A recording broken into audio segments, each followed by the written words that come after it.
헬로 안녕하세요, 오해너입니다. 이번 영상에서는 사람들이 손흥민 선수에 대해 상대적으로 잘 모르는 사실 10가지를 다뤄볼 건데요. 영상을 보시면서 여러분들도 몇 가지 사실을 이미 알고 계셨는지 확인해 보시고요. 그럼 바로 보시죠. 손흥민은 중학교 3학년이 되어서야 제대로 된 팀 훈련을 시작했다고 합니다. 손흥민은 초등학교 3학년 때부터 본격적으로 축구를 시작했는데요. 이때부터 손흥민은 수년간 매일 아버지와 기본기 훈련에만 집중했다고 합니다. 그러다 손흥민은 2학년 여름방학 때 춘천 호평중학교를 떠나 원주 육민관중학교로 전학을 가게 됐다고 합니다. 손흥민의 자서전에 따르면 육민관중학교 전학 후에도 아버지와 개인 훈련에 몰두했고 3학년이 되고 나서야 처음으로 축구부 합숙 훈련을 시작하며 팀 훈련을 시작했다고 합니다.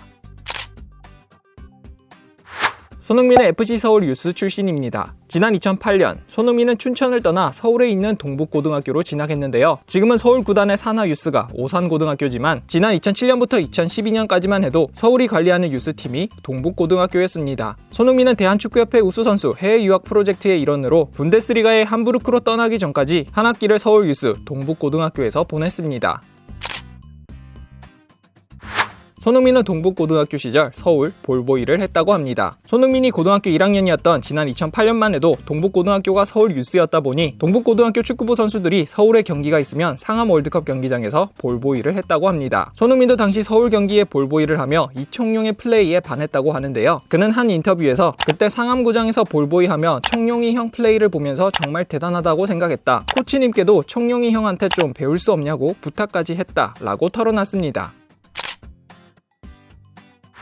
손흥민은 블랙번 로버스와 포츠머스 입단 테스트를 봤다고 합니다. 손흥민의 자서전에 따르면 대한축구협회 해외 유학 프로젝트로 함부르크에서 1년 연수를 끝내고 나니 함부르크에서 유소년 계약을 제안했다고 합니다. 하지만 당시 손흥민이 만 18세 미만이라 독일팀과 유소년 계약을 맺기 위해서는 학생 비자가 필요했습니다. 혹시나 학생 비자 발급 문제로 함부르크와 계약이 불발될 수도 있어 손흥민은 잉글랜드로 건너가 블랙번과 포츠머스에서 함께 훈련하며 능력을 테스트받았다고 합니다. 하지만 계약 조건 등이 잘 맞지 않았고 이후 독일 학생 비자 문제가 해결되어 함부르크와 유소년 계약을 맺었다고 합니다.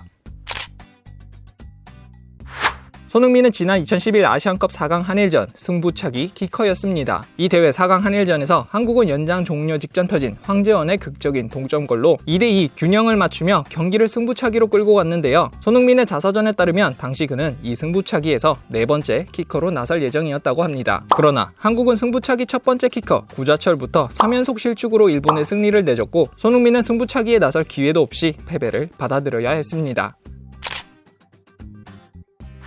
손흥민 존 하면 페널티 박스 바깥쪽에서 감아차는 슈팅을 말하는데요. 손흥민은 이 슈팅이 타고난 것이 아니고 지난 2011년 지옥 훈련의 결과물이라고 자서전에서 고백했습니다. 손흥민은 2011 아시안컵 이후 체중이 4kg이나 불며 함부르크에서도 다소 부진한 모습을 보였는데요. 그래서 2011년 여름 한국에 돌아오자마자 아버지와 춘천으로 향해 지옥 훈련을 했다고 합니다. 무려 39일 동안 오전 9시부터 오후 6시까지 훈련을 하며 페널티 박스 바깥쪽에서 왼발, 오른발 슈팅을 각각 500개씩 총 100개를 매일 했다고 합니다. 그리고 함부르크에 돌아가서도 6개월 동안 아버지와 이 슈팅 훈련을 하며 만들어진 결과물이 바로 손흥민 존이라고 합니다.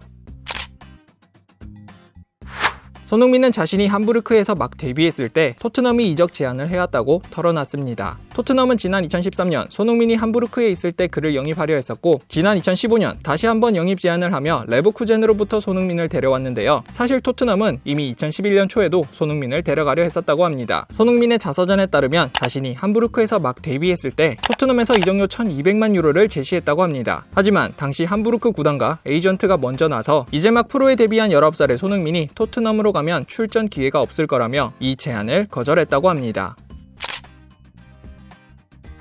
손흥민은 볼프스부르크 유니폼을 거의 입을 뻔했습니다. 지난 2016년 8월 토트넘 이적 후 팀 내 입지가 탄탄하지 못했던 손흥민은 독일 분데스리가 볼프스부르크와의 이적설이 끊이질 않았는데요. 그러다 여름 이적 시장 막바지에 손흥민이 볼프스부르크와 개인 합의를 마쳤다는 보도가 이어졌고 실제로 이때 손흥민은 볼프스부르크와 개인 합의를 마쳤고 토트넘의 이적 동의만 있으면 됐는데 토트넘 다니엘 레비 회장이 시간을 끌며 팀에 남아달라 사정했고 결국 손흥민은 토트넘에 잔류하게 됐습니다.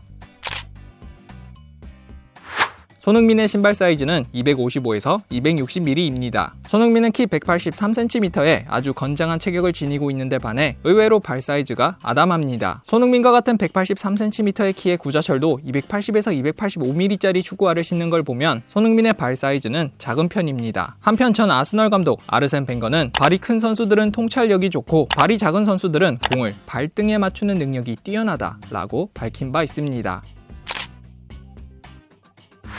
손흥민은 꾸준히 K리그를 응원하고 있습니다. 대표적인 예로 지난 2015년 레버쿠젠 시절 K리그를 응원하는 영상을 선보였고 2019년 출간한 자서전에서도 많은 사람이 K리그를 보고 즐겼으면 좋겠다는 생각을 드러내기도 했습니다. 그리고 지난 2020년 8월엔 한국에 돌아와 자가격리를 하는 중에도 인스타그램 스토리에 K리그 경기를 보고 있는 걸 인증하며 K리그를 응원했습니다.